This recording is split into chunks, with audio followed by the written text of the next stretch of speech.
தஞ்சை அருகே உள்ள திருவையாறு தேரடியில் நடைபெற்ற தேர்தல் பிரச்சார கூட்டத்தில் டிடிவி தினகரன் பங்கேற்று திருவையாறு தொகுதி அமமுக வேட்பாளர் வேலு கார்த்திகேயனை ஆதரித்து வாக்கு சேகரித்தார். அப்போது பேசிய அவர் மு.க.ஸ்டாலின் தலைமையிலான திமுக அரசை கடுமையாக விமர்சித்தார். திமுக ஆட்சியில் மக்கள் எதிர்பார்த்த வளர்ச்சி எதுவும் கிடைக்கவில்லை என்றும் தேர்தல் வாக்குறுதிகள் பெரும்பாலும் நிறைவேற்றப்படவில்லை என்றும் குற்றம் சாட்டினார். இறுதியாக வரவிருக்கும் தேர்தலில் அமமுக வேட்பாளர் வேலு கார்த்திகேயனை குக்கர் சின்னத்தில் வாக்களித்து பெரும்பான்மையுடன் வெற்றி பெற செய்ய வேண்டும் என பொதுமக்களிடம் டிடிவி தினகரன் வேண்டுகோள் விடுத்தார். எதுக்கெடுத்தாலும் மத்திய அரசு மோடி அவர்களை குறை சொல்றாங்க. இவங்க தேர்தல் வாக்குறுதியை நிறைவேற்ற முடியலன்னு கேட்டா மோடி அரசு பணம் கொடுக்கல.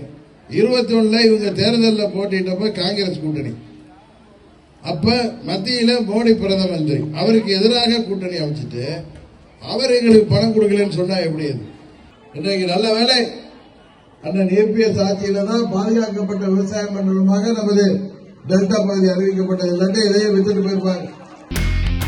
இனி செல்லும் இடமெல்லாம் செய்தி.